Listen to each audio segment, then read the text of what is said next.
మంచి సంగతి. ఏదైతే ఏమైంది సక్సెస్ఫుల్గా పాడాడు. చాలా మంచి సంగతి. సరే, మీ అందరికీ హృదయపూర్వకమైనటువంటి వందనాలు.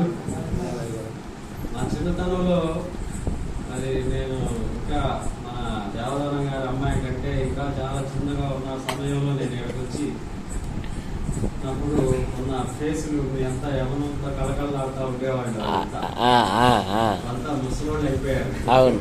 అవును, మాకే తలలు నెరిసిపోయి అని అంటారు. కానీ మరి దేవుడు మనల్ని సృజించినటువంటి దేవుడిని తరము వెంబడి తరము ఒకళ్ళు కనిపిస్తూ ఉంటే ఇంకోళ్ళు మనకి పిల్లలు పుడతా ఉంటారు. వాళ్ళకి దేవుడి గురించి మనం చెప్తా ఉండాలి. ఆ పిల్లలు వాళ్ళ పిల్లలకి చెప్పాలి. ఇట్లా జ్ఞాపకార్థ సూచికంగా అనేకమైనటువంటివి దేవుని గ్రంథంలో దేవుడు రాసి పెట్టాడు. కనుక మన పిల్లలందరినీ మనం దేవునికి మరి దేవుని కూర్చున్నటువంటి వర్తమానం చెప్పి వాళ్ళలో రక్షణను కూర్చున్నటువంటి వర్తమానం చెప్పి వాళ్ళకి భయం కలిగజేసి ఈ లోకం అశాశ్వత 30 సంవత్సరాల కాదు 35 సంవత్సరాలకు పైగా అవుతుంది మందిరం కట్టి నాకు తెలిసి. అప్పుడున్న మందిరమే ఇంకా ఇప్పుడు కూడా ఉందంటే అంత విచారకరం. మన పిల్లలతో నిండిపోతే ఇదంతా బాగుంటే ఆడదా కట్టుకోవాల్సింది మనం, అవునా? మరి ఇంకా మందిరం విస్తరింపబడలేదు అంటే 35 సంవత్సరాల నుంచి మన పిల్లల్ని మనం దాటలేదని అర్థం. మీరు చూడండి, దేవుడు మనుషులకి సృజించినప్పుడు సృష్టి అంతటిలో చాలా శ్రేష్టమైనటువంటి వ్యక్తిగా మనుషుల్ని సృజించాడు. ఆదికాండం 1వ అధ్యాయంలో మనకి 2-3 అధ్యాయంలో తెలియజేస్తున్నది అదే కదా. మనందరికి దేవుడు సృజించాడు.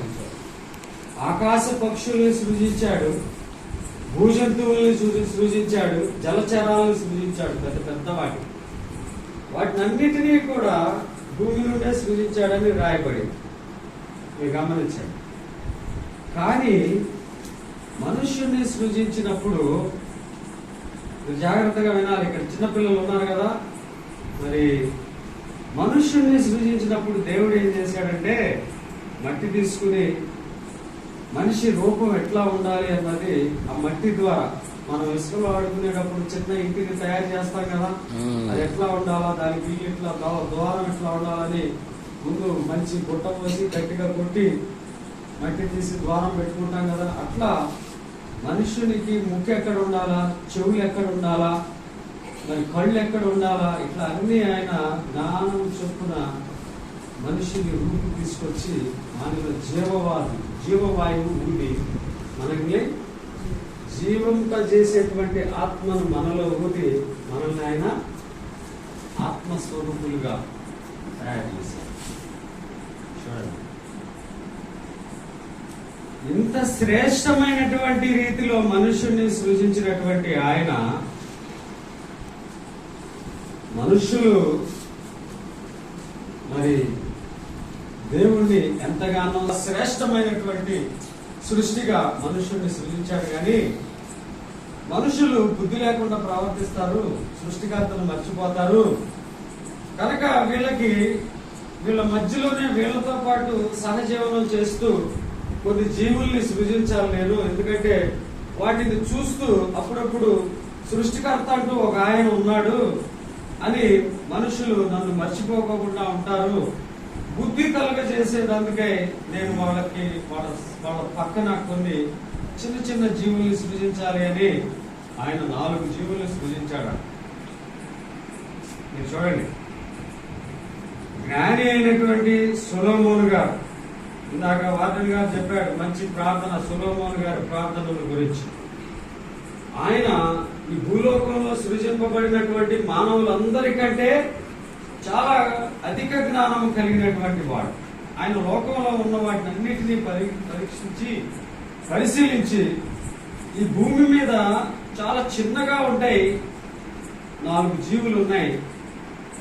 వాటిని దేవుడు చాలా అధిక జ్ఞానం కలిగినట్లుగా సృజించాడు, చాలా అధిక జ్ఞానం ఇచ్చాడు వాటిని మనుషులు బుద్ధి తెచ్చుకోవడానికి వాటిని కలుగజేశాడు అని మనకి తెలియజేస్తా ఉన్నాడు. సామెతల గ్రంథము 30వ అధ్యాయానికి మనం వెళ్దాం. అక్కడ భూమి మీద చిన్నవి 4 కలవు, అయినను అవి మిక్కిలి జ్ఞానము కలవి. చీమలు బలము లేని జీవులు, అయినను అవి వేసవిలో తమ ఆహారమును సిద్ధపరచుకొనును. చిన్న కుందేళ్లు బలము లేని జీవులు, అయినను అవి పేటు సందులలో నివాసములు కల్పించుకొనును. మిడతలకు రాజులేడు, అయినను అవన్నీ పంక్తులు తీరి సాగిపోవును.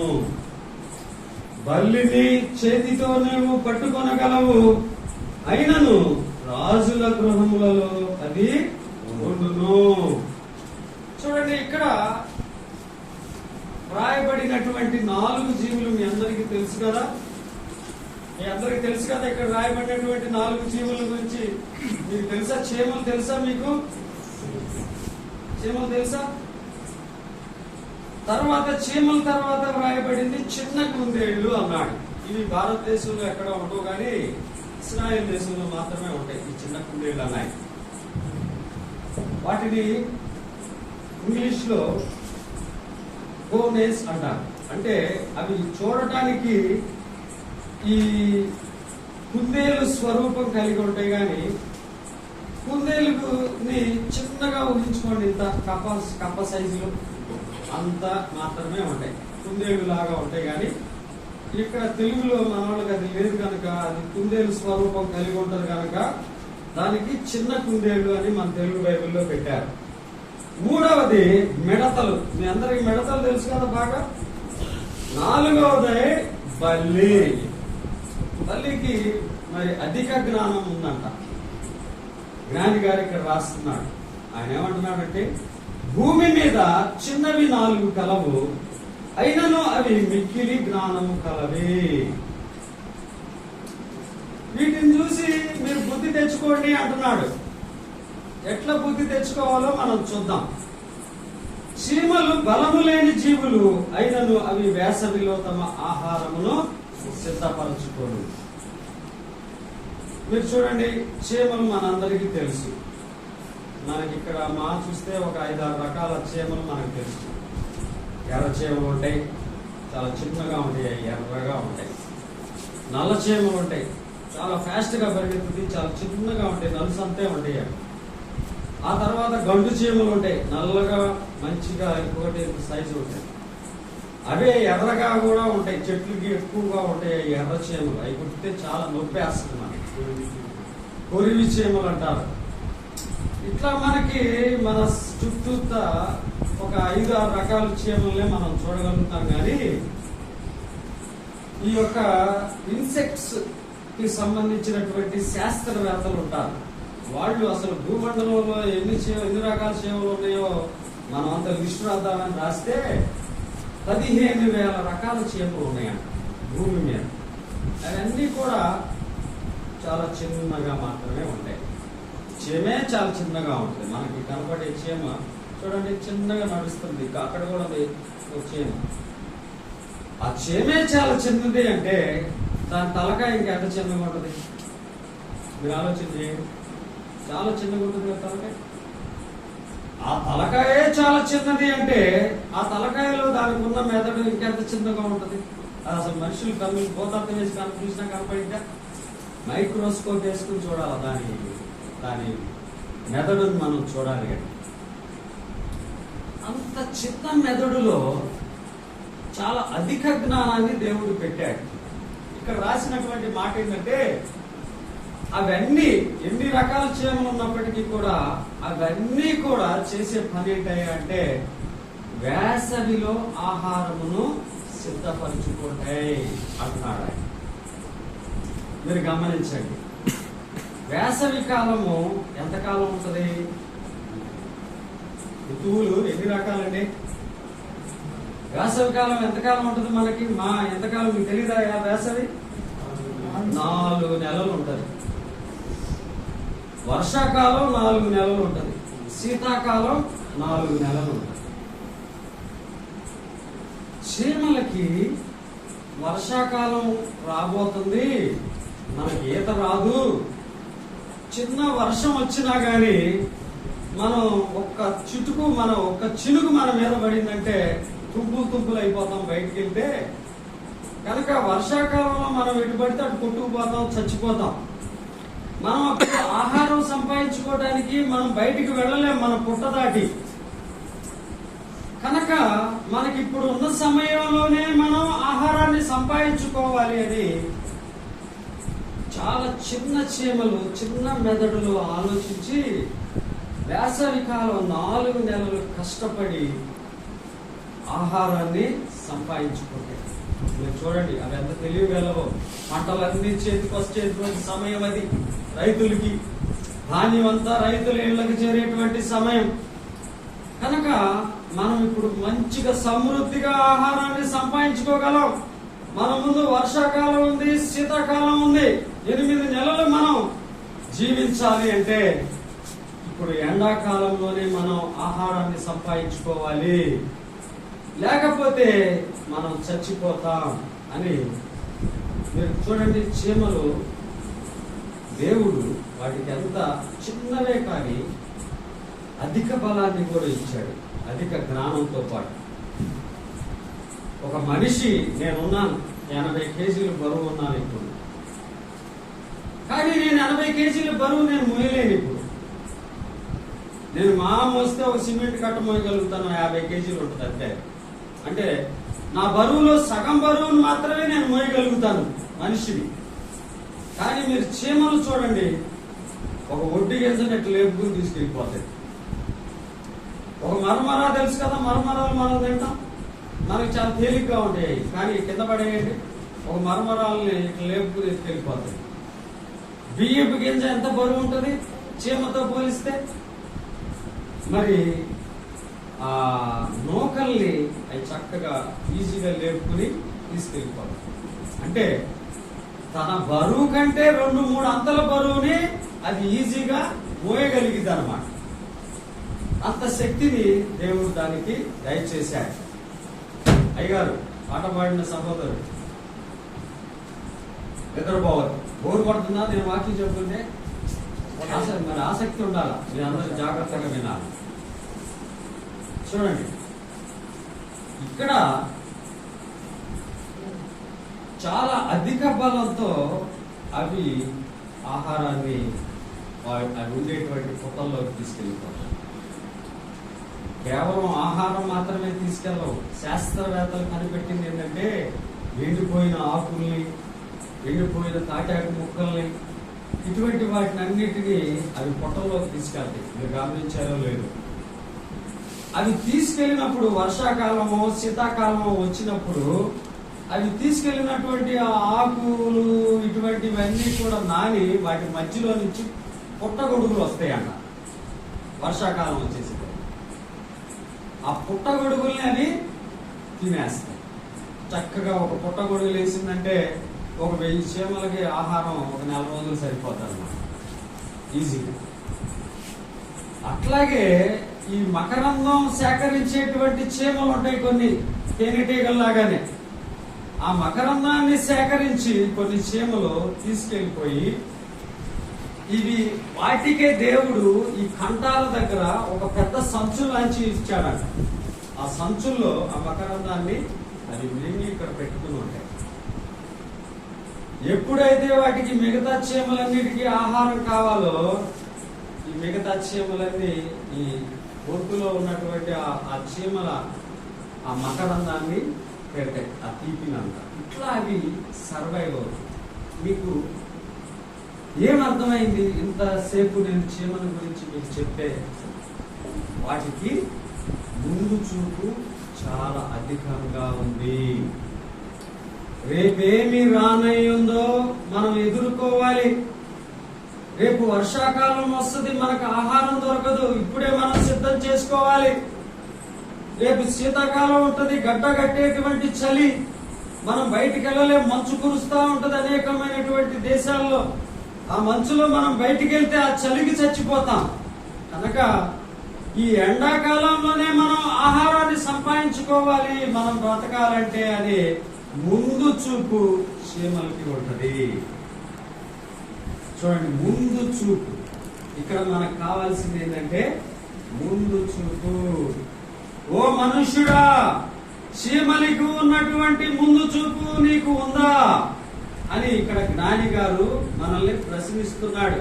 సొలొమోను రాజు గారు, మనుషులకి తెలుసు, విశ్వాసులైనటువంటి మనకి తెలుసు, ఒకానొక దినాన మనం అందరం చనిపోతాం. మనకున్నటువంటి ఆయుష్ చాలా స్వల్పమైనటువంటిది. మనం ఈ స్వల్పమైనటువంటి ఆయుష్లోనే ఏదైనా దేవుని కొరకు చేయగలిగేటువంటి పరిచర్య చేయగలిగేటువంటి అవకాశం ఉంటది. మనకేది ముందు చూపు? దినాలు గడుస్తూ ఉంటాయి, కానీ దేవుని పరిచర్య అంటే ఆసక్తి ఉండదు. మరి చీమలు ముందుగా ఎంతో ఆహారాన్ని సంపాదించుకుంటాయి భవిష్యత్తులో అవి తిరగడం కొరకు. ఇక్కడ విశ్వాసులకి ఆ ముందు చూపు లేదు. నువ్వు దేవుని దగ్గరికి వెళ్ళాలి అంటే నువ్వు తీసుకెళ్ళగలిగిందేంటి? నువ్వు సంపాదించిన డబ్బు తీసుకెళ్ళగలుగుతావా? నువ్వు సంపాదించినటువంటి ఆస్తి పత్రాలు దేవుని దగ్గరికి నువ్వు తీసుకెళ్ళగలుగుతావా? తీసుకెళ్ళలేవు.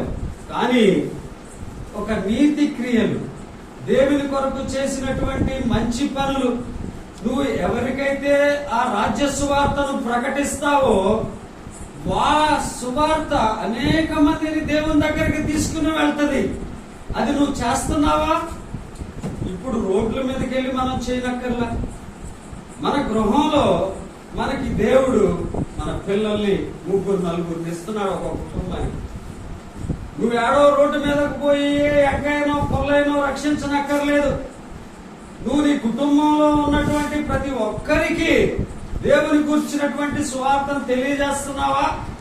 లేకపోతే వాళ్ళను రోడ్డు మీద ఇష్టానుసారంగా విడిచిపెట్టేస్తున్నావా? గమనించండి, ఏమి తీసుకుని నువ్వు పరలోక రాజ్యానికి వెళ్తావు? నీకు ముందు చూపేది ఒకనొక రోజున ప్రతి మనుష్యుడు చనిపోవలసిందే.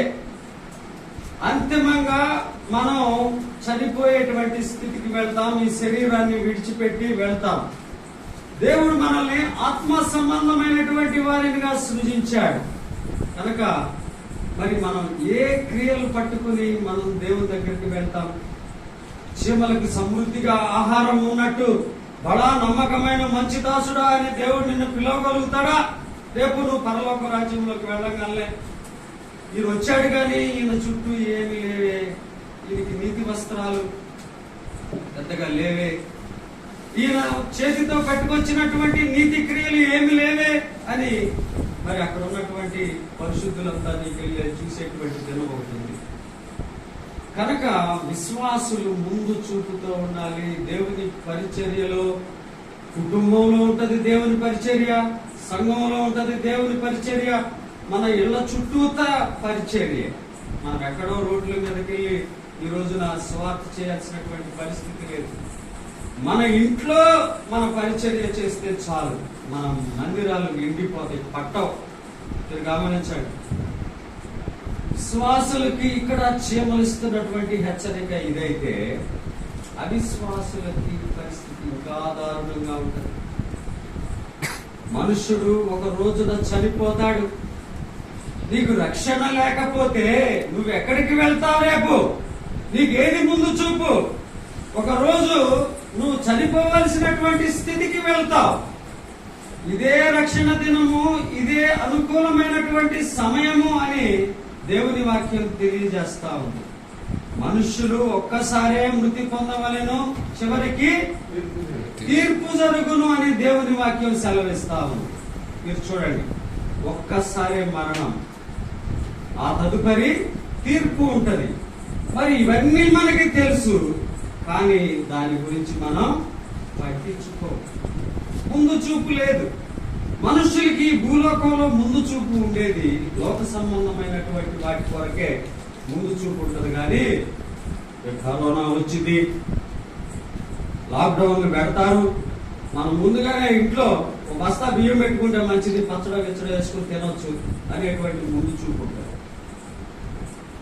మరి రేపు ఒక తీర్పు జరుగుతుంది, ఎవరి పేరైతే జీవ గ్రంథమందు వ్రాయబడుద్దో వాళ్ళు మాత్రమే దేవుని దగ్గర ఉంటారు, మిగిలిన వారు నరకానికి అప్పగించబడతారు.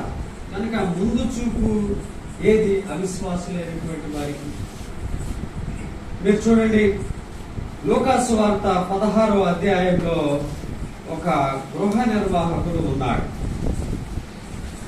అతడు ఎలా ప్రవర్తించాడు అన్నది మనకు ఈ సువార్తలో ప్రభువు మనకు తెలియజేస్తా ఉన్నాడు. ప్రభువే ఒక ఉపమానం చెప్తా ఉన్నాడు అక్కడ. లూకాసు వార్త 16వ అధ్యాయం 1వ వచనం నుండి నేను చదువుతాను, మీరు చూడండి. మరియు ఆయన తన శిష్యులతో ఇట్లా, నేను ఒక ధనవంతుని యొద్ద ఒక గృహ నిర్వాహకుడు నేను, వాడతని ఆస్తిని పాడు చేయుచున్నాడని అతని యొద్ద వాని మీద నేరము మోపబడగా అతడు వాని పిలిపించి, నిన్ను గూర్చి నేను వినుచున్న ఈ మాట ఏమిటి? నీ గృహ నిర్వాహకత్వపు లెక్క అప్పగించుము. నీవు ఇక మీదట గృహ నిర్వాహకుడవై ఉండ వల్ల కాదని వానితో చెప్పాను. ఆ గృహ నిర్వాహకుడు తనలో తాను, నా యజమానుడు ఈ గృహ నిర్వాహకత్వపు పనిలో నుండి నన్ను తీసివేయును గనుక నేను ఏమి చేతును? త్రవ్వలేను, భిక్షమెత్త సిగ్గుపడుచున్నాను. నన్ను ఈ గృహ నిర్వాహకత్వపు పని నుండి తొలగించినప్పుడు వారు నన్ను తమ ఇండ్లలోనికి చేర్చుకున్నట్లు ఏమి చేయవలెనో నాకు తెలియననుకుని తన యజమానుని రుణస్థులలో ఒక్కొక్కరిని పిలిపించి, నీవు నీ యజమానునికి ఎంత అచ్చియున్నావని మొదటి వాణిని అడిగాను. వాడు 100 మణుగుల నూనె అని చెప్పాను. నీవు నీ చీటీ తీసుకుని త్వరగా కూర్చుని 50 మణుగులని వ్రాసికొమ్మని వానితో చెప్పాను. తరువాత వాడు, నీవు ఎంత ఇచ్చియున్నావని మరి ఒకరిని అడుగగా వాడు 100 తూముల గోధుమలని చెప్పినప్పుడు వానితో, నీవు నీ చీటీ తీసుకుని 50 తూములని వ్రాసికొమ్మని చెప్పాను.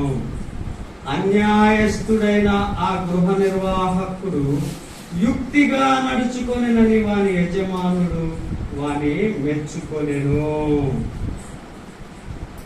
వెలుగు సంబంధుల కంటే ఈ లోక సంబంధులు తమ తరమును బట్టి చూడగా యుక్తి పరులై ఉన్నారు. చూడండి, చాలా జాగ్రత్తగా గమనించండి. ఇక్కడ ప్రభువు ఈ యొక్క ఉపమానాన్ని మనకు తెలియజేస్తా ఉన్నాడు. ఒక పెద్ద జమీందార్ గారు, నాకు ఒక మంచి మేనేజర్ కావాలి, నా గృహంలో అన్ని కార్యకలాపాలు బాగా జరిగేటట్టు చూస్తా ఉండాలా, నా ఆర్థిక లావాదేవీలు చూడాలా, నా పొలం నుంచి వచ్చే పంట అంతా కూడా నా ఇంటికి చక్కగా చేరుతుందో లేదో చూడాలా అని నిజాయితీగా పనిచేసేటువంటి ఒక వ్యక్తి కావాలని ఒక మేనేజర్ లాగా ఒక వ్యక్తిని నియమించుకున్నాడు. వాడు ఏం చేశాడు? యజమానుని ఆస్తి అంతా పాడు చేస్తున్నాడని కొన్ని కంప్లైంట్స్ వాడి మీద వెళ్తే, చివరికి నువ్వు ఇక మేనేజర్ గా ఉండటానికి వీల్లేదని ఆ జమీందార్ గారు ఆజ్ఞాపించినప్పుడు ఆ యొక్క గృహ నిర్వాహకుడు, అంటే ఆ ఇంటిలో పనిచేసేటువంటి ప్రధాన సేవకుడు, చాలా యుక్తిగా ప్రవర్తించాడని ఇక్కడ ప్రభువు చెప్తున్నాడు మనకి. చూడండి, ప్రభువు ఏమంటున్నాడు? వాడిని అన్యాయస్తుడు ఏమంటున్నాడు? అన్యాయస్తుడు. వాడు చేసినటువంటి అన్యాయం ఏంటి? యజమానిని మోసగించాడు. తదుపరి ఆ యజమానికి రావాల్సినటువంటి బాకీ ఉన్నటువంటి అప్పు ఉన్నటువంటి వాళ్ళందరినీ పిలిచాడు. ఏరాబాయ్, నువ్వు ఆసాం గారి దగ్గర, జమీందార్ గారి దగ్గర ఎంత అప్పు తీసుకున్నావు? అయ్యా, నేను ₹1,00,00,000 అప్పు తీసుకున్నానండి, త్వరగా మిగతా 50 లక్షలు నాకు ఇంటి దగ్గర నువ్వు నీకున్నటువంటి ఆ నోటు మీద 50 లక్షలు అనే రాసుకో, తిరగ రాసేద్దాంరా నీ నోటు, ₹1,00,00,000 వద్దు, 50 లక్షలు పో. అట్లా 50 లక్షలు ఉన్నవాడికి 25 లక్షలు, 25 లక్షలు ఉన్నవాడికి 10 లక్షలు, ఇట్లా చేసి భవిష్యత్తులో నేను ఎట్లా బ్రతకాలి? నేను పని చేయలేను, భిక్షమెత్తుకోలేను, కనుక నేను బ్రతకాలి. కనుక నాకు ముందు చూపుతో ఇతడు చేసింది ఏంటంటే భవిష్యత్తుని గురించి ఆలోచించి అందరి దగ్గర, యజమాని దగ్గర అన్యాయంగా ప్రవర్తించాడు. తదుపరి యజమానికి సంబంధించినటువంటి ఆ బాకీదారులందరినీ కూడా యజమానుని వంచేటట్లు చేశాడు. ప్రభువు ఇతన్ని ఏమంటున్నారంటే అన్యాయస్తుడైన ఆ గృహ నిర్వాహకుడు. మరి మనల్ని ప్రభువు రేపేమని పిలవాలా? బడా నమ్మకమైన మంచి దాసుడా అనాలా? అన్యాయస్తుడైనటువంటి గృహ నిర్వాహకుడా అని పిలవాలా? ప్రభు మనల్ని నియమించుకున్నాడు, దేవుని పని కొరకు నియమించుకున్నాడు, ఆయన రాజ్య సువార్తను ప్రకటించడానికి నియమించుకున్నాడు, మనల్ని ఒక క్రైస్తవ కుటుంబంలో మనల్ని జన్మింపజేశాడు, మన తండ్రుల ద్వారా మన పూర్వీకుల ద్వారా రక్షకుని కూర్చున్నటువంటి అవగాహన మనకు కలుగజేశాడు. ఆ అవగాహనను నేను పొందాను. నా తరువాతి తరానికి దాన్ని చెందాల్సినటువంటి పని నేను చేయాలా? లేకపోతే ఈ లోకంలో నేను ఎట్లా బ్రతకాలి? నేను గవర్నమెంట్ ను ఏ విధంగా మోసం చేయాలి? నాకు అధిక రాబడి ఉన్నప్పటికీ నేను ఏ విధంగా తెల్ల రేషన్ కార్డు నేను పొందగలను? నాకున్నటువంటి భూమి రికార్డుల్ని నేను తారుమారు చేసి తెల్ల రేషన్ కార్డు నేను పొందితే గాని గవర్నమెంట్ నేను వంచలేను. ఉచితంగా నేను రేషన్ పొందలేను, ఉచితంగా నేను బియ్యాన్ని పొందలేను, ఉచితంగా నేను ఆరోగ్యశ్రీని నేను పొందలేను, ఉచితంగా నేను గవర్నమెంట్ పెన్షన్ పొందలేను. నాకు ఏమీ లేదని చెప్తే గాని గవర్నమెంట్ నీకు పెన్షన్ ఇవ్వదు. అన్యాయస్తుడైనటువంటి గృహ నిర్వాహకుడా అంటాడు దేవుడు. గుర్తుపెట్టుకోండి, మనము చీమల వల్లే ముందు చూపు కలిగి ఉండాల్సినటువంటి అంశం ఏంటంటే, ఒకానొక దినం రాబోతా ఉంది. ప్రభు అయినా రావచ్చు దొంగ వలె, లేకపోతే మనమైనా కానీ ఏ క్షణాన రాలిపోతామో మనకే తెలియదు. కరోనా వచ్చి లక్షల మంది రాలిపోయారు. పెటా పెటా పెటా పెటా తీసుకెళ్లి పాతేసే దిక్కు లేక కాళ్ళు పట్టుకుని తాళ్లు కట్టుకుని లాకెళ్లారు బుల్డోజర్లతో. గుర్తుపెట్టుకోండి. కనుక మనకు దేవుడిచ్చినటువంటి ఆ అమూల్యమైనటువంటి ఆత్మను కూర్చున్నటువంటి ముందు చూపు ఏది? మనకు చీమలు మన చుట్టూ పెట్టాడు దేవుడు. నీకు నిత్యం కనపడతానే ఉంటాయి. నీ వరండాలో కనపడతాయి, నీ వంటగదిలో కనపడతాయి, నీ మంచం చుట్టూతో కనపడతాయి. వాటి బాధను తట్టుకోలేక ఉట్టి కట్టుకుంటావు నువ్వు, చీమలు రాకూడదని పరిశీలన చేసుకుని. అవునా? చీమలు మరి ఎంత పోరాడతాయి. నువ్వు ఎక్కడ పెట్టు, వాటికి కావలసిన ఆహారాన్ని సంపాదించుకోవడానికి అవి నిత్యం పోరాడుతానే ఉంటాయి. చూడండి, వాటికి ఉన్నటువంటి ఆసక్తి నీకు ఏది? దేవుని గురించినటువంటి ఆసక్తి ఏది? పరలోక రాజ్యానికి నేను ఒక రోజున వెళ్ళాలి కనుక నాకు అక్కడికి వెళ్ళినప్పుడు బలా నమ్మకమైన కనుక దయచేసి పాఠం ఏంటంటే, మనకు ముందు చూపు కావాలి. నువ్వు పరలోక రాజ్యంలో ఉంటావు. దేవుడు నీతిమంతుడు, ఆయన తీర్పులు న్యాయమైనవి, ఆయన ఆలోచనలు సత్యమైనవి. యెహోవాను స్తుతించుడి, ఆయన రక్షణ కేడెము, ఆయన నా భాగ్యము అని దేవుని నేను స్తుతిస్తూ ఉంటావు. నీ కుమారుడు ఎక్కడ ఉంటాడు? ఆ క్షణంలో నువ్వు ఆలోచించే. నువ్వు ఎంతగానో ప్రేమించి అల్లారు ముద్దుగా పెంచిన నీ కుమార్తె నీతో పాటు పరలోక రాజ్యంలో ఉంటుందా? లేక ఎక్కడో సుదూర ప్రాంతాల్లో వెలుపటి చీకటి, అక్కడ ఏడుపును పండ్లు కొరుకుటైన ఉండును అనేటువంటి స్థలంలో మరి వాళ్ళుండి, నువ్వు ఇంకా ఎక్కడో వేరే చోట ఒక అగాధానికి రెండింటికి మధ్యలో దేవుడు ఏం చేశాడు? ఇక్కడ వాళ్ళు అక్కడికి, అక్కడ వాళ్ళు ఇక్కడికి రాకోకుండా మధ్యలో ఒక అగాధాన్ని పెట్టేశాడు. చూడండి, ఎవరి దగ్గరికి వెళ్ళలేనటువంటి స్థితి.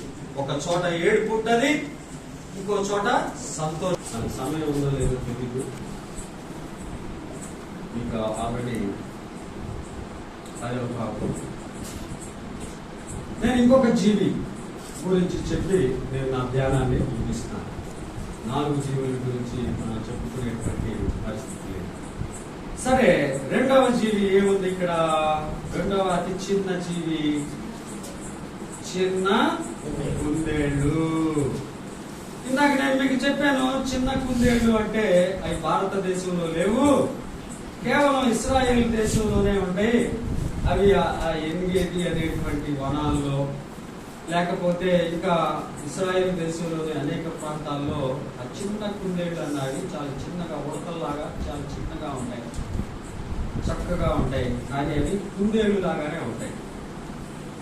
వాటి గురించి ఇక్కడ జ్ఞాని గారు ఏమంటున్నాడు అంటే, చిన్న కుందేళ్ళు బలము లేని జీవులు అయినను అవి పేటు సందులలో నివాసములు కల్పించుకొనును.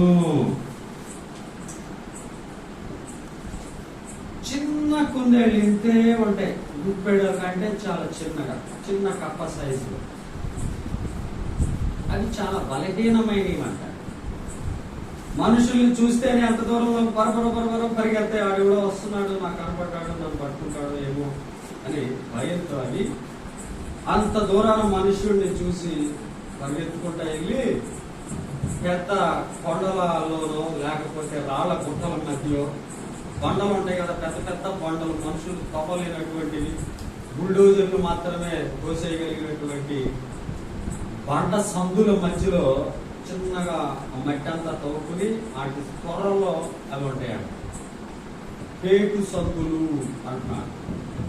పేటు సందులు అంటే బండ సందులు. బండ సందుల మధ్య అవి నివాసాలని కల్పించుకుంటాయి.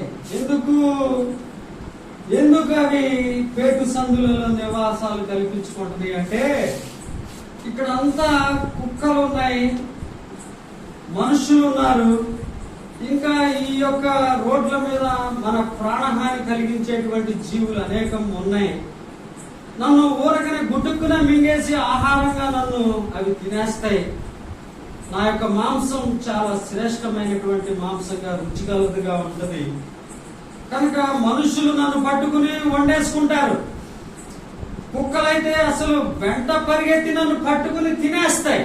కనుక నేను మనుషులకు దొరకకూడదు, ఇతర ఏ ప్రమాదకరమైనటువంటి జంతువులకు నేను దొరకకూడదు. కనుక నేను ఆహారానికి బయటకు వచ్చినప్పుడు నా ఆహారాన్ని నేను సంపాదించుకుని నన్ను ఎవడన్నా తరమంగానే నేను వెంటనే బండ సందులోకి పరిగెత్తాను. మీరు చూడండి, మనకు కూడా ఇక్కడ ఎలుకలు బొలుగులు కనపడతాయి మన ఇళ్లలో. అవి మనం సిద్ధపరచుకున్న ఆహారాన్ని అంతా కొండలన్నీ పడదోస్తాయి, ఇష్టానుసారంగా చేస్తాయి. మన కోపం వస్తుంది, కర్ర తీసుకుని ఎమ్మడబడతాం.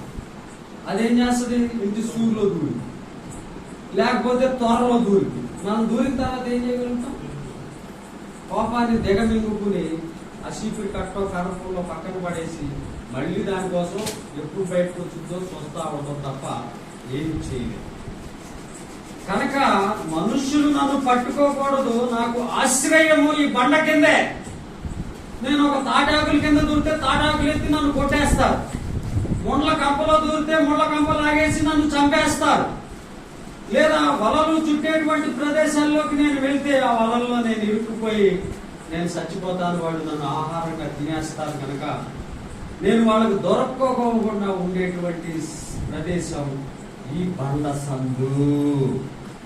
ఈ బండ సందులో ఉంటేనే నాకు భద్రత ఉంది, ఈ బండ సందులో ఉంటేనే నాకు క్షేమం ఉంది, నా ప్రాణానికి హాయిగా ఉంటది, నా ప్రాణానికి ఏ విధమైనటువంటి ప్రమాదం ఉండదు అని ఆ చిన్న కుందేళ్ళు భావిస్తాయి. మరి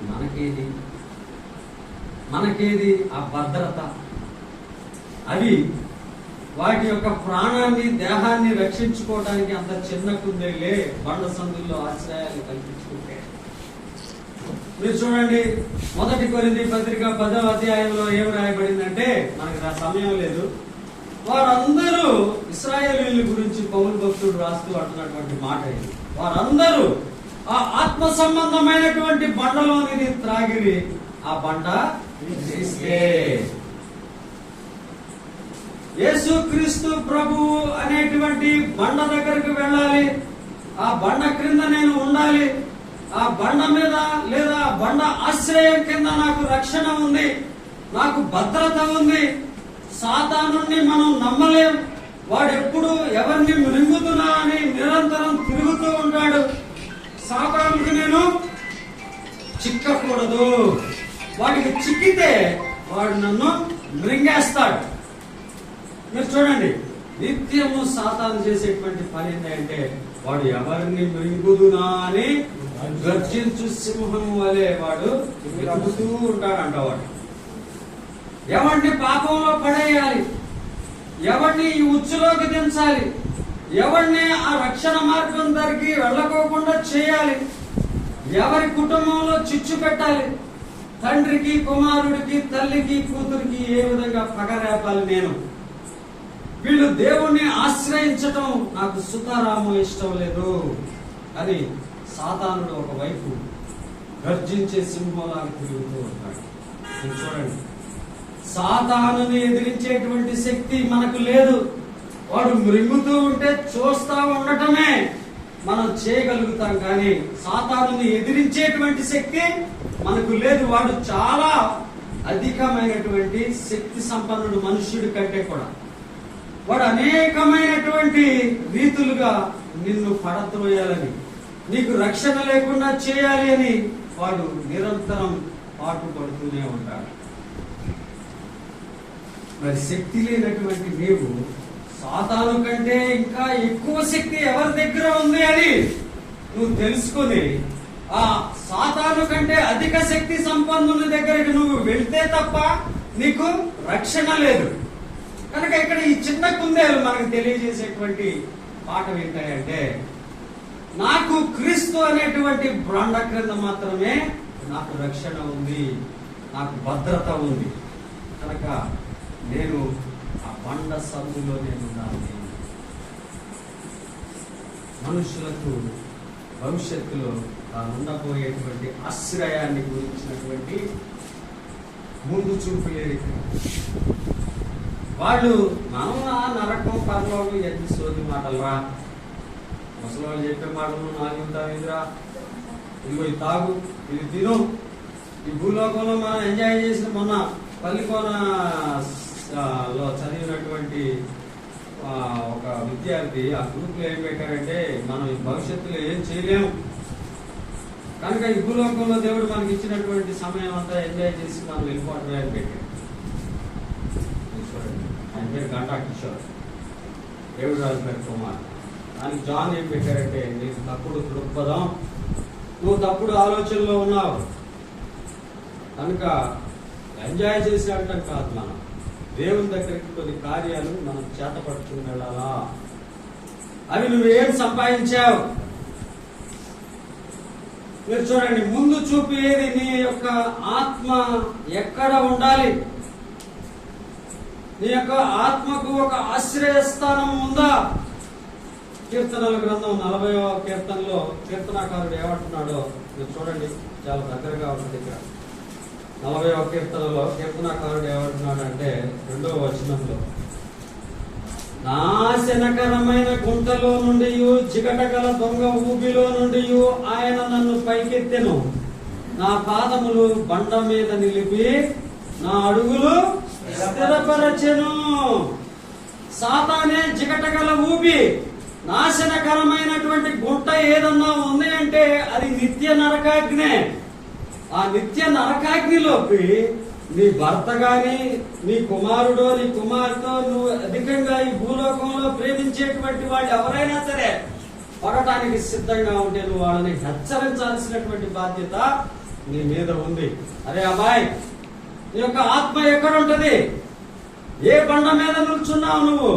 క్రీస్తు అనేటువంటి బండ మీద నువ్వు నిలబడ్డావా లేదా అని నిన్ను నువ్వు ప్రశ్నించుకోవాలి. వాళ్ళని హెచ్చరిస్తూ ఉండాలి.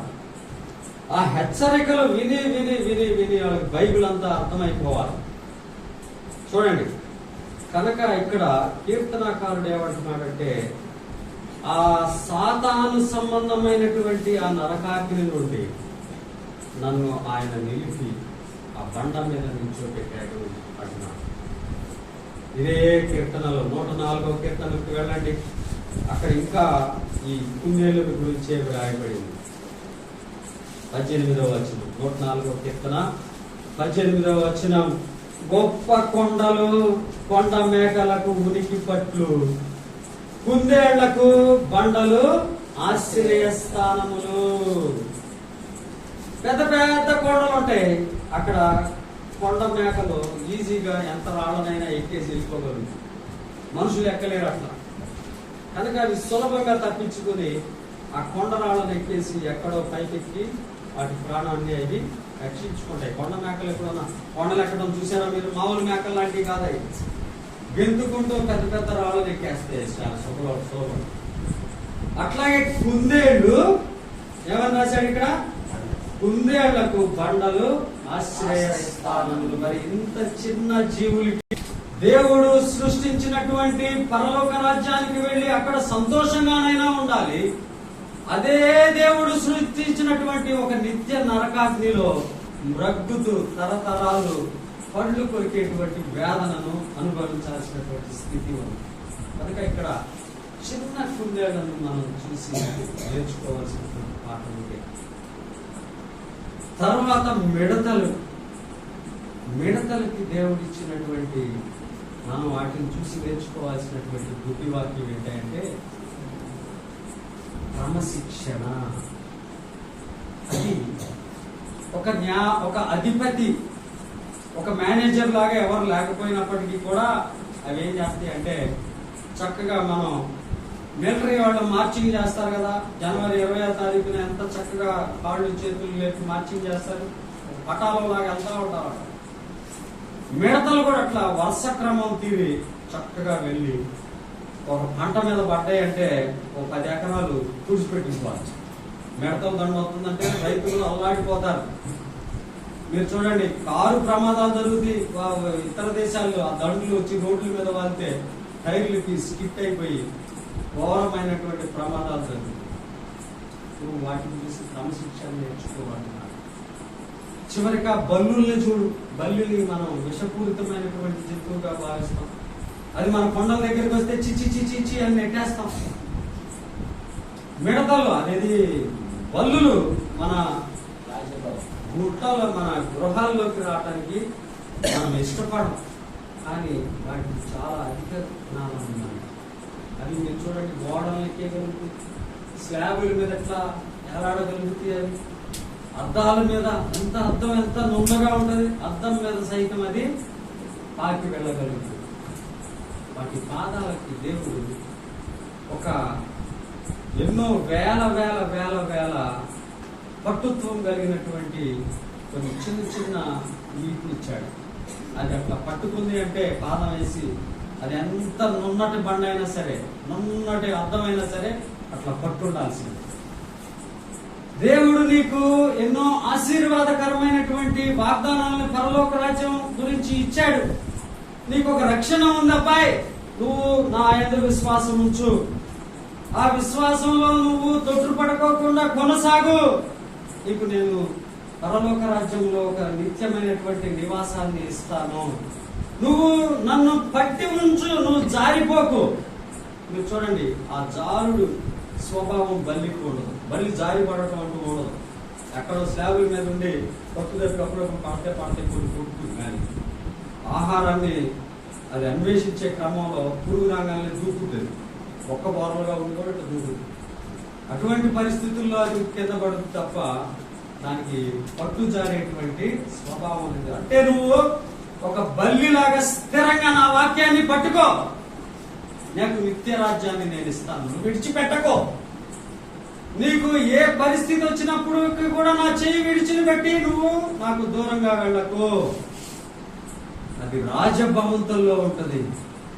చూడండి, బల్లే రాజభవంతుల్లో రాజులు ఉండేటువంటి గృహాల్లో ఉండేటువంటి ఆధిక్యతను దేవుడు ఇచ్చినప్పుడు, ఒక నిత్యమైనటువంటి ఆత్మను తన స్వరూపంలో దేవుడు సృజించి నీలో పెట్టినప్పుడు, ఆ ఆత్మకు దేవుడు ఇచ్చేటువంటి ఆ రాజభవంతి ఇంకెంత గొప్పగా ఉంటుందో మీరు ఆలోచన చేయాలి. కనుక ఈ చిన్న జీవుల్ని చూసి అవిశ్వాసులే కాదు, విశ్వాసులు సైతం దేవుని యందు స్థిరంగా వాళ్ళు పట్టుకుని ఆయన యొక్క రాజ్యం కొరకు ఎదురు చూడాల్సినటువంటి బాధ్యత కలిగి ఉన్నాం. నిరీక్షణను మనం కలిగి ఉన్నాం. అది శుభప్రదమైనటువంటి నిరీక్షణ. మీ అందరికీ నా వందనాలు.